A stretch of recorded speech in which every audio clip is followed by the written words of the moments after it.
L'épreuve d'attaque, mais pas de gains territoriaux. Les troupes russes maintiennent une position défensive solide, empêchant toute avancée ukrainienne significative. La situation reste tendue, les deux camps s'engageant dans des escarmouches sporadiques et des échanges d'artillerie. L'absence de mouvement sur le terrain n'indique pas un manque d'activité. Elle suggère plutôt une pause stratégique, alors que les deux forces réajustent leur stratégie pour de futures opérations. Le conflit, comme toujours, est fluide, avec des changements se produisant rapidement et souvent de manière inattendue. Plongeons plus profondément dans ce conflit en cours. Il est essentiel de comprendre les implications plus larges de ces manœuvres militaires. L'importance stratégique de régions telles que Kherson, Zaporizhia et Donbass ne peut être surestimée. Ces zones ne sont pas seulement des champs de bataille. Elles représentent des enjeux géopolitiques plus larges et l'interaction complexe du pouvoir, des ressources et de l'influence régionale. La capture ou la défense de ces territoires pourrait faire pencher considérablement la balance du pouvoir, affectant non seulement les belligérants immédiats, mais aussi le paysage politique régional et même mondial. L'utilisation de technologies avancées, en particulier les drones, marque un changement significatif dans les tactiques de guerre modernes. L'investissement de la Russie dans la technologie des drones, notamment les drones FPV et à fibre optique, démontre un passage à des frappes plus précises et ciblées destinées à perturber la logistique et les structures de commandement ukrainiennes. Cet avantage technologique, combiné à l'artillerie traditionnelle et aux manœuvres au sol, forme une approche multifacette de la guerre qui à la fois améliore les capacités et complique les défenses. En réfléchissant à ces développements, nous devons considérer le coût humain de ce conflit. Derrière les objectifs stratégiques et les gains territoriaux se trouvent de vraies personnes, des familles et des communautés prises entre deux feux. L'avance incessante des opérations militaires laisse une traînée de destruction et de déplacement, affectant d'innombrables vies. Alors que les analystes militaires se concentrent sur les aspects tactiques et stratégiques, la perspective humanitaire reste une partie intégrante du récit, nous rappelant l'impact plus large de la guerre. En concluant ce segment, nous posons une question à nos téléspectateurs. Comment percevez-vous l'évolution de la nature de la guerre dans le contexte de la technologie moderne et des rivalités géopolitiques anciennes? Nous vous encourageons à partager vos réflexions et insights dans les commentaires ci-dessous et à vous abonner pour plus de mises à jour sur ce sujet et d'autres enjeux mondiaux. Votre engagement nous aide à continuer de fournir des analyses approfondies et des reportages sur des sujets critiques. Merci de nous avoir rejoints dans ce voyage à travers les complexités de la stratégie militaire et des dynamiques géopolitiques. Restez informés, restez engagés et poursuivons cette conversation.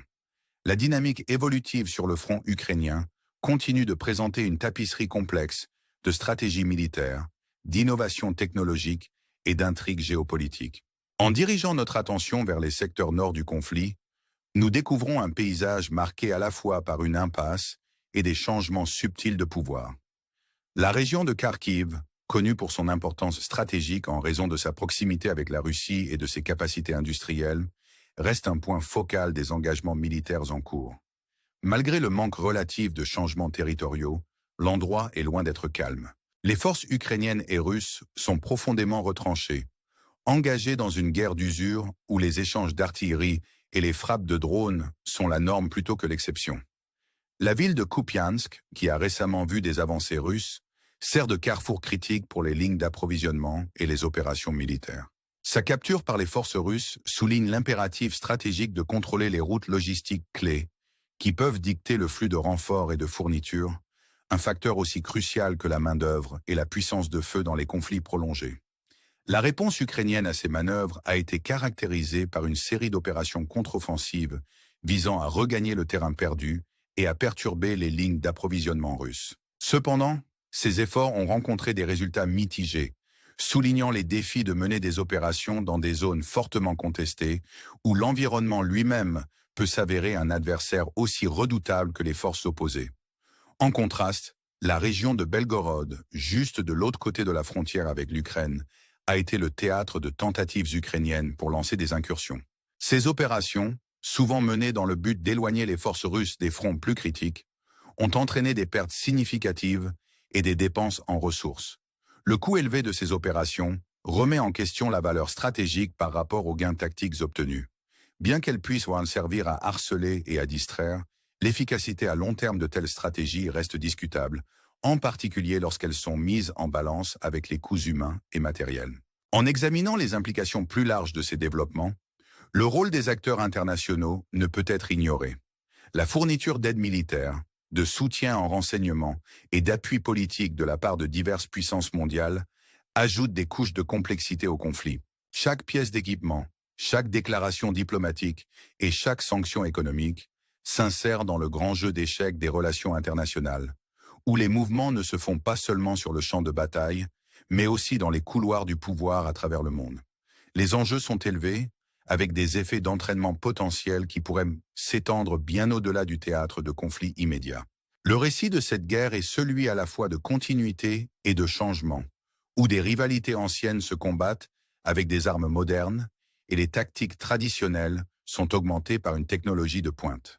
Drones, cyberguerre et surveillance électronique sont devenus aussi intégrés à la stratégie militaire que les chars et l'artillerie, reflétant une nouvelle ère de combat où la domination de l'information peut s'avérer aussi décisive que le contrôle physique du champ de bataille.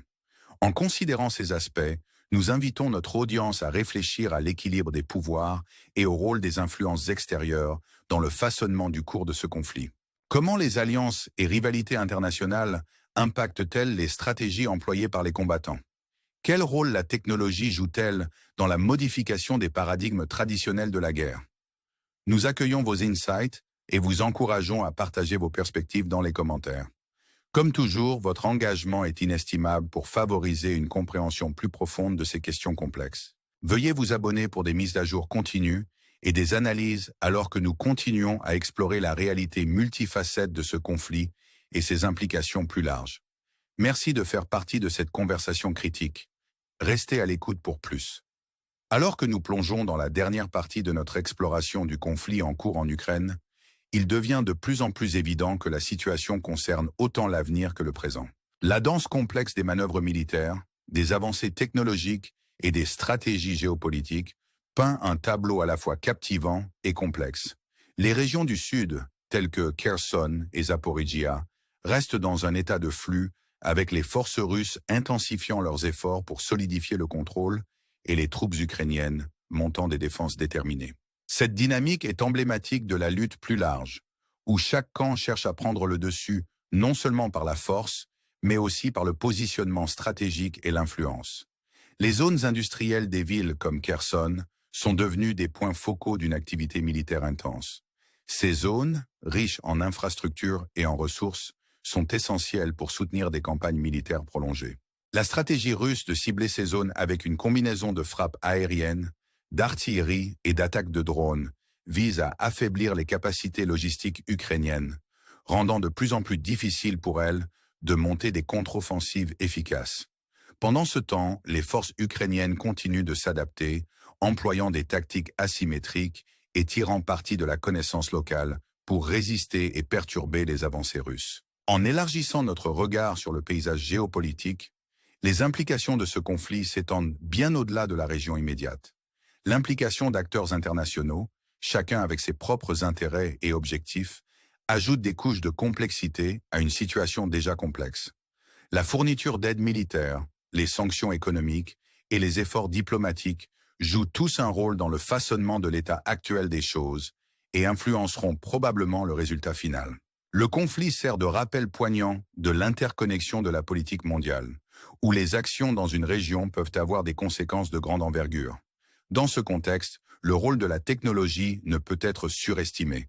Le déploiement de drones, les capacités de cyberguerre et les techniques de surveillance avancées soulignent un changement dans la nature de la guerre, où l'information et la précision sont aussi critiques que la force brute. Cette évolution dans la stratégie militaire nécessite une réévaluation des doctrines traditionnelles, car les nations doivent s'adapter au paysage en rapide évolution du combat moderne.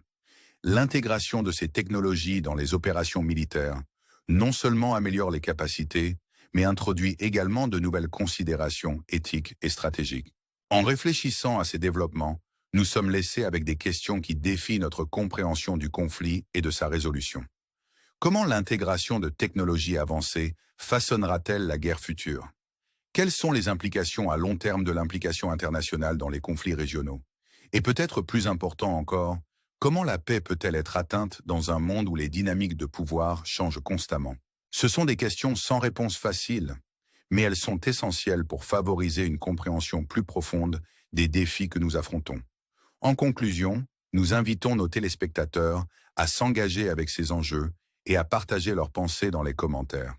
Vos perspectives sont inestimables pour enrichir le dialogue et contribuer à une compréhension nuancée de cette situation complexe. Nous vous encourageons à vous abonner pour des mises à jour et des analyses continues, alors que nous naviguons dans le paysage évolutif du conflit mondial et de la coopération.